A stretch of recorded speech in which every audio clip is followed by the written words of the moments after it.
So if you don't know what an iceberg is, it's basically a list of facts and theories that become increasingly less known with each layer progressing. I will be covering all 6 of the Breaking Bad iceberg layers, so sit down, relax, and if you have ADHD, take your goddamn medication because you're gonna want to watch this entire video. So with that being said, let's hurry up and start the first layer. Better Call Saul. Better Call Saul is a spin-off and a prequel to Breaking Bad. It follows Jimmy McGill as we watch his transformation into Saul Goodman. The importance of this is that Saul Goodman is Walter White's criminal lawyer, helping him with legal troubles and money laundering. I know it sounds short, but that's pretty much it for this fact about Better Call Saul. But on a side note, Better Call Saul is an absolute masterpiece. I 100% recommend you to go watch this shit right now because Jesus Christ, this is a good ass show. It starts off slow paced, but it's worth it. So the official prop for methamphetamine in Breaking Bad is actually just rock candy. Now this one isn't that hard for me to believe because rock candy is relatively cheap. It's about $11 per pound on Amazon and it looks just like meth. I mean, it's kind of self-explanatory. I'm not entirely sure if rock candy is the official prop for methamphetamine in Breaking Bad, but honestly, I would not be surprised for the reasons I've already stated. El Camino. El Camino is a 2019 film made to commemorate the 10th anniversary of Breaking Bad. It takes place immediately after the last episode and follows Jesse Pinkman as he escapes the neo-Nazi compound and goes into hiding. I mean, yeah, that's pretty much 100% accurate. This is the first layer. That's pretty much common sense to everyone. El Camino means the walk in Spanish, and for obvious reasons, it's the title because it's the walk of Jesse Pinkman after he escapes the neo-Nazi compound. It's a sequel to Breaking Bad. Breaking Bad action figures got banned from Toys R Us in 2014. This mom got mad that there were Breaking Bad action figures being sold at Toys R Us because they weren't child-friendly. She started a Change.org petition to have the action figures removed from the store, which got over 9,000 signatures. It got a lot of media coverage and Toys R Us suffered a lot of backlash, so they ended up pulling the action figures. Real-life Walter White. This is referring to how there are multiple news stories about chemistry teachers who sold meth that went viral because of their similarity to Breaking Bad. Now, I don't know if they're reaching here saying that Walter White was actually based on a real person, but I would understand where they are coming from, but I think it's just a bit of a stretch. It's definitely a possibility, but it's highly unlikely. I don't believe that Walter White is based on a real-life chemistry meth-dealing teacher. Werner Heisenberg. Walter White's alias Heisenberg comes from the German physicist Werner Heisenberg, who is known for Heisenberg's uncertainty principle. Now, I will tell you that this is true. It's kind of obvious. Heisenberg. Walter White is a chemistry teacher, which chemistry is somewhat of a prequel to quantum physics, which is Heisenberg's expertise. And his name is Heisenberg because Walter White is unpredictable at times, or this alter ego is rather unpredictable, will do almost anything to attain his goals. So yes, this is true. I'm not smart enough to go into the quantum physics of it and explain it. I can kind of grasp it, but my tiny brain just can't explain it. So yes, this is it for layer 1. Don't go anywhere just yet. I'm gonna have layer 2 started off, but it won't be me covering layer 2. It will be my homie Brio. His editing quality is a lot better than mine. Go ahead and sub to his channel, and with that being said, let's get into the next layer. Alright, no boring prologue. Let's get into the second layer of the Breaking Bad iceberg. Writer's strike. From November 5th, 2007 to February 12, 2008, all 12,000 film and television screenwriters of the American Labor Union's Writers Guild of America went on strike. The strike sought increased funding for the writers in comparison to the profits of the large studios. How did this affect Breaking Bad? Well, some of the projects in development were delayed, but in this rare instance of a project being improved by the writer's strike was the show Breaking Bad. The relationship between Jesse and Walter is one of the most interesting in the show and almost never even came to fruition. In fact, in the original script, Jesse was not even the main character. He was supposed to die. Bryan Cranston requested to wear the hat. Bryan Cranston's character Walter White wears a pork pie hat in the series. The show is filmed under the blazing desert sun. Bryan wore the hat to protect his head from sunburn. The Wardrobe team gave Bryan a hat to protect his bald head. Fucking bald-headed ass. Real Breaking Bad locations. Most of the real Breaking Bad locations are all in the hot city of Albuquerque, New Mexico. Minisodes. Minisodes are, well, Breaking Bad episodes, but in the mini version. Some of these minisodes include extras and whatnot. You can find most of them on YouTube. If you really like the show and are fiending for some more content, go watch the minisodes. Pizza roof scene, one take. Breaking Bad was set to shoot the scene in which Walter White slings an entire unsliced pizza onto the roof of his family's home. The show's prop department apparently had stacks of pizzas ready to be sacrificed in the pursuit of the perfect shot. Miraculously, Brian ended up nailing the throw on his first take, and thus Breaking Bad's iconic pizza moment was born. And a bit of extra information, years later this turned into a huge controversy. People were buying pizzas and throwing it onto people's roofs, so I guess the scene really had an impact on them. Jesse's teeth. Jesse, the fictional character in the television show Breaking Bad, has really good teeth. I mean, good is an understatement. This man has perfect teeth. But what's funny is the character Jesse has really bad history of drugs and suffers with addiction, but has no changes in his teeth. Even the creator of the show even stated this was a big regret for him. In his own words, "I wish Jesse's teeth was a little bit more realistic, a little more messed up." This now concludes the end of the second layer of the iceberg. Subscribe. Yeah, who cares? Alright, welcome back. So did y'all little niggas miss me? We're gonna get into the third layer of the iceberg now. Let's fucking go. My bad if the audio quality keeps shifting. I'm recording this like in multiple different days and my voice sounds different every fucking day because I'm not done with puberty, I guess. I don't fucking know. I'm gonna try to go ahead and cover some of these facts on this layer of the iceberg relatively fast because some of it is fucking stupid. I don't know why this is on the fucking iceberg, but anyways, pizza on the roof is not sliced. If you watch the famous scene where Walter throws the pizza on the roof, you'll notice that the pizza is not cut into slices. This is because, one, it made it easier for Bryan Cranston, the nigga that plays Walter, to get the— Dude, I'm so sorry, my audio cut out because my fucking phone died, but anyways, it made it easier for the nigga that plays Walter, Bryan Cranston, to get the whole thing onto the roof. Two, the visual of the pizza sitting on the roof looks a lot cooler than if it were just a bunch of pieces of pizza scattered all over the goddamn rooftop. My bad if you felt a little bit of hostility at the end of that one. This goddamn iceberg video is making me lose my shit. But anyways, on to the next fact. Breaking Bad is a Malcolm in the Middle prequel. Before Bryan Cranston starred in Breaking Bad, he played Hall in the sitcom Malcolm in the Middle. There's a fan theory that Breaking Bad is a prequel to Malcolm in the Middle. And after Breaking Bad ends, Walt goes into witness protection and changes his name to Hall. Now, if this is true, that's pretty fucking fire, but like, wasn't Malcolm in the Middle on fucking Nickelodeon? Like, wouldn't it be weird for Nick to— anyway, Nickelodeon and meth synthesis don't really mix. That's the only flaw with this theory. It's kind of funny though, and they'd have to plan that shit years in advance. Jesse was supposed to die in season 1. Jesse was originally going to be killed off in episode 9 during a drug deal gone wrong, but that idea was scrapped after the Writers Guild of America strike. Shout out my nigga Brio. Shorted, who the fuck is writing this shit? Shorted the first season only 7 episodes. Okay, who the fuck is writing this? They don't know grammar. Anyway, yeah, that's facts. On to the next one. Fuck Skyler. Like, I'm not even kidding, that's actually fucking on here. This is referring to how Skyler White is hated by many Breaking Bad fans. Great explanation. So I'm actually gonna elaborate on this. Okay, Skyler was basically hated by everyone because Skyler's a bitch. No, I'm playing, but yeah, she is a bitch. But basically, Walt has cancer. He's selling meth, risking his freedom, you know what I'm saying, risking his life for his paraplegic son to snitch on him, and his slut wife to cheat on him while she reaps the benefits of his methamphetamine operation. Total bitch, and we all hate her. Training videos. AMC's YouTube channel has a series of training videos made to promote Better Call Saul. These are Los Pollos Hermanos employee training with Gus Fring. Why the fuck did I do the Mexican accent?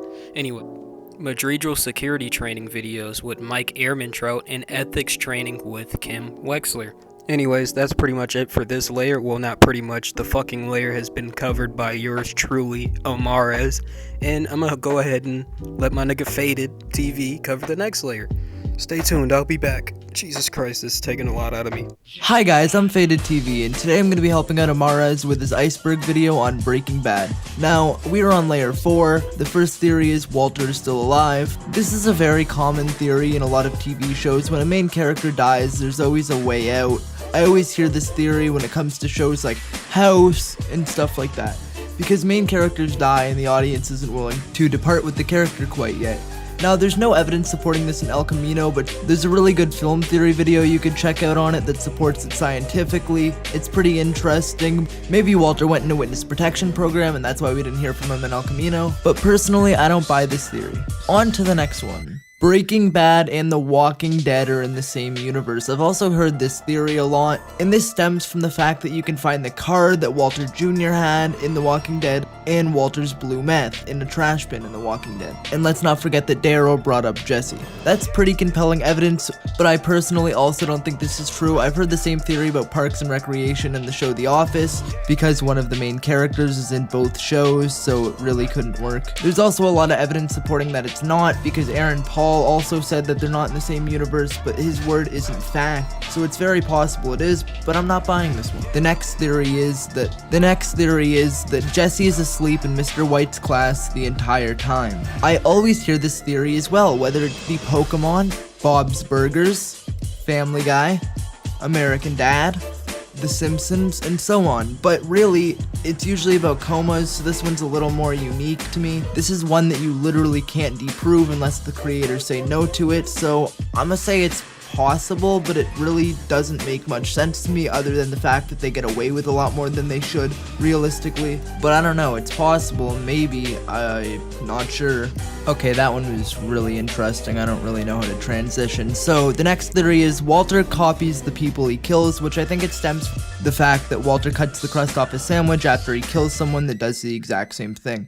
It's an interesting theory and there's more evidence supporting it. You could really look into it if you wanted to.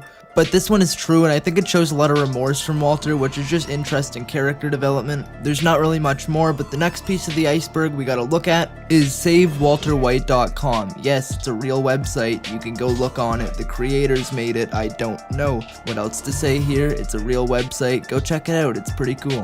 Walter Jr. made it. But that's really it for the iceberg. That's all I have to cover. So without further ado, I'm gonna hand it back off to whoever. See you guys later. Okay guys, welcome back. I just want to give a huge shout out to Faded TV and Brio. Please make sure you go subscribe to their channels. But with that being said, I will be covering the final 2 layers of the iceberg. Number 5, let's get into it. Okay, so Walter Jr. was going to be killed off. Vince Gilligan once planned for Walter Jr. to be killed off, and RJ Middle, I don't know how to pronounce this nigga names, but it's the actor that played Walter Jr. even pitched the idea for Walter Jr. to be killed off. Gus is gay. Like, I'm literally not even kidding. This is actually one on here. This is a fan theory that Gus is actually in a gay relationship with his close friend and co-founder of Los Pollos Hermanos. God damn it, I keep doing the Mexican accent. But Max Hacienda, I don't know how to spell, bro. I don't speak Spanish, my nigga. But anyway, he was in a gay relationship with him. That's what this theory is. While there is little to no evidence to show itself, but Giancarlo Esposito, bro, the actor that plays Gus Fring, has said that he interprets the relationship between Gus and Max as a romantic one, and Vince Gilligan has said that they were probably lovers. So I mean, I don't really know where I stand on this. I mean, they probably weren't gay, but they probably fucking were. Breaking Bad and Death Note similarities. There are several striking similarities between Breaking Bad and the anime Death Note that both fans have showed that they have noticed. The main character is a overly prideful genius who commits a series of elaborate and heinous crimes for a noble cause, and over time, becomes corrupted by power. The main character's name both rhymes with and can be described by the word bright, white, and light. The main character has an alter ego and commits their crimes under an alias, which comes to carry a lot of prestige. Main character has a relative who is a member of law enforcement who is leading a task force dedicated to catching his alter ego. Main character has a likable, smart mouth, comic relief sidekick who introduces him to his life of crime. Sidekick shows the main character the ropes at first, but very quickly becomes the student to the master. Sidekick suffers from addiction. Main character becomes partners with someone committing the same crimes as him, ends up only causing him trouble. Partner leads a double life as a friendly, harmless, and nice at first, is actually dangerous. Jesus Christ, who wrote this shit? Their grammar is shit. Is actually dangerous and psychotic. There's an episode where the main character fakes memory loss in order to have an alibi. The relative, who is in law enforcement dies because of... Okay, for obvious reasons, I'm not gonna read all of this shit. It sounds like some schizophrenic bullshit that somebody wrote on fucking drugs. They were like, oh my god, they did a line of coke. Oh my god, Breaking Bad and Death Note are the same fucking show in a different universe. Oh, the coke. Yeah, I'm not reading all of this shit. It's definitely a possibility. I do see where these cocaine addicts were coming from where they came up with this theory, but it's just like, bro, like, bro, so many shows follow similar plot design. Like, before a writer writes something, they don't just start writing. They fucking plan that shit out. Like, they table it. They label how the plot develops. They structure the plot before they begin writing the script. So I would say this is just a coincidence. It's possible that the writers of Breaking Bad took inspiration from the writers of Death Note, but highly unlikely. Okay, so the last thing on this layer is the number 505-842-4205. Okay, so this is the vacuum store that Saul Goodman owns, and the number that he gave Walter is 505-842-405. And if you call that number, it used to have an answering machine that said, "You've reached best quality vacuum repair. Our store hours are Tuesday through Thursday, 10 to 6. If you need after-hour repairs, please leave your name and number and we'll get back to you as soon as we can with the call. Thank you, have a nice day." I'm not sure why this is on here, but I guess since the number for the vacuum store that Saul Goodman owned, I guess that since it has like a real fucking answering machine that's actually a vacuum store, I guess that's the reason it's so deep on the iceberg. But yeah, on to the next layer. Vince Gilligan has a foot fetish. Similarly, dude, I can't pronounce that word for some reason, I don't know why, but similar to Quentin Tarantino, it is speculated that Vince Gilligan has a foot fetish due to the amount of bare feet that are shown in Better Call Saul. Riverside, California, original location. Breaking Bad was originally going to take place in Riverside, California, which used to be the meth capital of America, and also happens to be next to my hometown. Dude, I don't care. Who the fuck wrote that? I don't care that that's your fucking hometown. Anyway, the location was changed to Albuquerque, New Mexico because New Mexico has a 25% tax rebate for the film and television production. Ha! That's funny. They were cheap. Tuco torture episode. As stated before, Jesse was originally going to be killed off in episode 9. The concept for this episode was that Vince Gilligan pitched that, who wrote this shit, never made it into the writing stage, was that Jesse was going to be horrifically killed by some drug dealer, presumably Tuco, in a drug deal gone wrong. Walter, racked with rage and guilt, seeks revenge. He kidnaps the drug dealer and ties him up in a crawl space under his house. He tortures him every day, cutting off his toes one by one and cauterizing the wounds with a blowtorch so he won't bleed out. However, Walter gives the drug dealer an out. He rigs a shotgun to a device with a tripwire, and the drug dealer has to do to end his suffering is to trip the wire and kill himself, but he never does. Eventually, Walter Jr. finds him down there and tries to get him out. The drug dealer realizes that Walter Jr. is Heisenberg's son and triggers the tripwire, killing both Walter Jr. and himself. Yes, this is not just the theory. This was actually the original script. But with that being said, this is the end of the iceberg. Jesus Christ, I'm sorry I got lazy at the end. This shit takes a lot out of me because these niggas cannot fucking write.